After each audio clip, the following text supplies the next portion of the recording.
Olá pessoal, sejam muito bem-vindos ao canal Dia de Matemática e na aula de hoje vamos continuar o estudo das funções, né? Então, vejam, nós já estamos entrando na nossa quinta aula. O que é que foi visto até então, né? Só para dar aquela revisada básica, nós fizemos a definição intuitiva e formal de função, depois nós vimos as funções reais de variáveis reais, domínio maximal, gráfico de uma função, como reconhecer, né, domínio e imagem a partir do gráfico. Na aula passada, nós estudamos a primeira das características que nós elencamos aqui, que foi a tipologia. Isso quer dizer, vimos quando é que uma função ela é injetora, sobrejetora e bijetora. E agora vamos continuar com as nossas características. Hoje, nós vamos estudar a paridade de uma função. Tá bom? Então, sem mais demora, vamos aqui ao que interessa.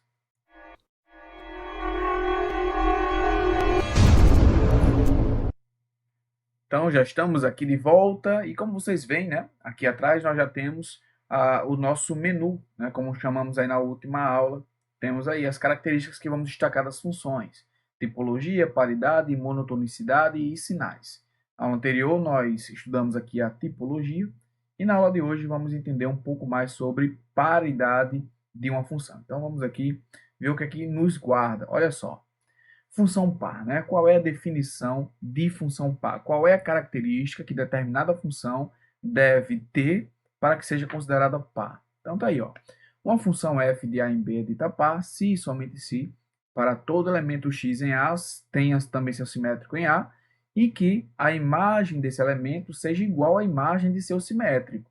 Ou seja, se o elemento 2, por exemplo, faz parte do domínio, se essa função é par, o menos 2 também faz parte, ou seja, qualquer número que fizer parte do seu domínio, não apenas ele, mas o seu simétrico, também fará parte do domínio.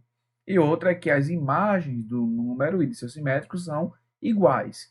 Trouxe o exemplo mais clássico aqui quando se estuda a função par, né?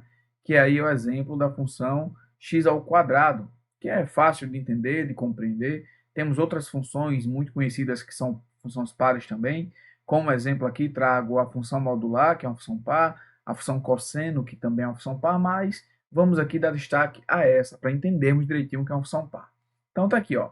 Observe que a função ela foi definida assim, ó. A função f dos reais para os reais, definida por f de x igual a x ao quadrado. E aqui está o gráfico para nós analisarmos depois, tá bom? Então, vamos só entender, né? O que é que faz dessa função par? Vamos aqui entender direitinho a definição, o que é que diz. Então, para isso, vamos escrever aqui um pouquinho. Olha só. Observe, pessoal, que a nossa função está definida dos reais para os reais. Então, quer dizer que, com certeza, se um elemento faz parte do domínio, o seu simétrico também faz parte, já que estamos aqui contando com todos os reais. E o que essa função faz? Ela pega um número x e leva no número x ao quadrado, não é isso? Então, observe aí que não é muito difícil perceber. Por exemplo, né, vamos pegar aqui um exemplo numérico para ficar mais simples. Ó. Se nós pegarmos o f de 1 é 1 ao quadrado, que é igual a 1. Ok? E se nós tomarmos aqui ó, o f de menos 1, o f de menos 1 vai ser igual a quem? Ó, menos 1 ao quadrado, que também é igual a 1. Esse caso particular aqui, ele não é suficiente para nós afirmarmos categoricamente que essa função é par. Até porque vão existir várias, inúmeras funções que para dois simétricos, né, vale essa propriedade, mas que para outros não vale. Mas para que a função seja par, tem que valer para todo. Né? Então, esse caso particular, ele serve, ele é muito válido quando você quer fazer testes. Né? Então, fizemos um teste aqui para entender e já desconfiamos da paridade dessa função. Então, o que é que eu vou ter que pegar? Um número genérico. Né? Então, vamos pegar o número A, né? Usar a letra A para simbolizar um número real. Então, olha só. Ao tomar A como um número real, temos o seguinte, ó, que o f de A é exatamente igual a ao quadrado. Não é isso? E quem é o f do simétrico de A? Ou seja, o f de menos A. De menos A é menos A ao quadrado. Mas, pessoal, A ao quadrado vai ser A vezes A, verdade? Menos A ao quadrado, menos A vezes menos A. E daí você observa que o resultado dos dois vai dar o mesmo. Isso quer dizer que, independentemente de quem seja esse A, tá bom? Então, nós temos que a imagem dele e a imagem do seu simétrico sempre serão iguais. Graficamente é muito mais fácil, eu acredito, notar quando é que uma função, ela pelo menos desconfiar quando é que uma função é par. Então veja só, a função par, ela sempre será simétrica em relação ao eixo y. Professor, o que isso quer dizer? Quer dizer o seguinte, ó, que se nós tomarmos o eixo y, tá, como um espelho, né, um lado é exatamente o reflexo do outro. Uma outra maneira de ver o eixo y como eixo de simetria é você imaginar que você possa dobrar. Então, vamos imaginar que nós podemos dobrar esse gráfico exatamente no eixo y. Se, ao dobrarmos no eixo y, uma parte do gráfico sobrepõe exatamente sobre a outra parte, então nós dizemos que essa função está sendo simétrica, o gráfico da função é simétrico em relação ao eixo y. Isso é suficiente para decretarmos aí que essa função é uma função par. Beleza? Então vamos aqui para a definição agora de função ímpar. Então tá aí, olha só.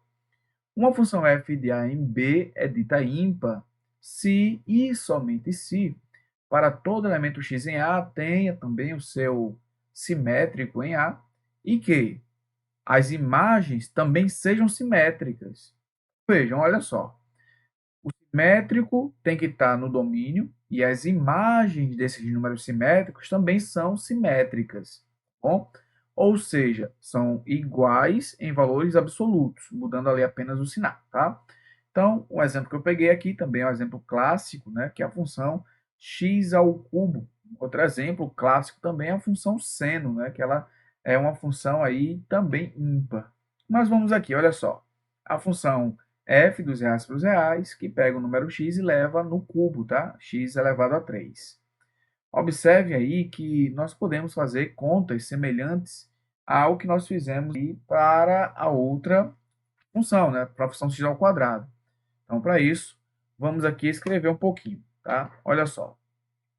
Nós temos o seguinte, pessoal. A nossa função f, tá bom? Também definida dos reais para os reais, vai pegar um número x do domínio e levar em x ao cubo, não é isso? Então, vamos fazer testes aqui. Vou pegar os mesmos números que nós tomamos anteriormente, ó. Vou pegar aqui o nosso f de 1, vai ser igual a 1 ao cubo, ou seja, igual a 1. E vamos tomar aqui o f de menos 1, tá bom? Que vai ser menos 1 ao cubo, que nesse caso aqui vai ser igual a menos 1, tá bom? Nesse caso aqui deram iguais, né? Foi uma coincidência. Nós podemos pegar outros exemplos, né? Por exemplo, o f2, olha só. O f de 2 vai ser 2 ao cubo, que é igual a 8, né? Já o f de menos 2 vai ser igual a menos 2 ao cubo, que vai ser igual a menos 8. Então, vejam, ó, pegamos dois elementos do domínio que são simétricos e as suas imagens também são simétricas. Uma deu 8 e a outra deu menos 8. Então, fiquem atentos a isso. Professor, esses dois casos aí já é suficiente para dizermos que essa função é ímpar? Não. Vejam, são casos particulares, né? Nós teremos uma disciplina aí no curso de matemática, né, que vai ser a disciplina de lógica. E nessa disciplina de lógica nós veremos alguns tipos de demonstrações. E nós procuraremos deixar de maneira clara para vocês que para demonstrar, nós não podemos usar apenas o caso particular, temos que generalizar isso aí para qualquer que seja o número do nosso domínio. E para isso usamos a álgebra, né? Usamos letras e alguns tipos de demonstrações. Nesse caso aqui, podemos fazer a demonstração direta, né? Já pegar um número genérico e fazer as continhas. Basta tomar, como fizemos no exemplo anterior, tá? Vou deixar como exercício para vocês, o A. Basta provar que o f de A e o f de menos A são simétricos. Tá bom? Então, é tranquilo de fazer. Para esse exemplo, nem sempre vai ser tão fácil de verificar se uma função é par ou ímpar. Então, vamos aqui ver como é que funcionaria no gráfico, né? Então, olha só. Observe que o gráfico aí, se nós fizermos apenas a simetria em relação ao eixo y, dobrar, evidentemente, uma parte não vai sobrepor a outra, né? Essa partezinha aqui, ó, ela viria aqui para o nosso quarto quadrante, ou essa aqui viria para o segundo, tá bom? Então, é essa a ideia. Então, o que é que eu vou precisar fazer? Observem que ela vai ser simétrica em relação à função identidade. Como nós não falamos ainda, que no caso é a bissetriz quadratas ímpares. Como nós não falamos nada sobre isso ainda, então vamos pensar da seguinte maneira. Ó. Vamos precisar agora fazer duas dobras. Eu acho que fica mais fácil de entender assim. Preste atenção, ó. Antes nós dobrávamos apenas o eixo Y, na verdade, ó. No eixo Y dobrávamos sobrepondo. Agora não. Agora vamos ter que dobrar primeiro no eixo X. Então veja, ó. Se nós pegarmos essa parte de baixo e dobrarmos aqui, essa parte aqui vermelha ficaria exatamente igual à parábola aqui, na verdade, ó. Ela viria aqui para cima. Aí agora dobro no eixo Y. Então, se eu quero verificar se o gráfico de uma função representa uma função ímpar, eu vou ter que olhar a simetria, no caso, fazendo em relação ao eixo x e em relação ao eixo y, e assim verifico se a função é ímpar graficamente, tá bom, pessoal? Então, lembro para vocês que nós já temos uma lista de exercícios, com exercícios muito bacanas, deem uma olhada, porque não se faz matemática sem prática, tá bom? Então, é muito importante que vocês tenham esse empenho de correr atrás, de pegar as atividades, ver exercícios resolvidos, exemplos resolvidos e depois tentar fazer sozinhos aí para procurar entender a lógica de como foi feitas as questões, tá bom? Então, por hoje é só. Fiquem com Deus, aquele abraço, se cuidem e até a próxima.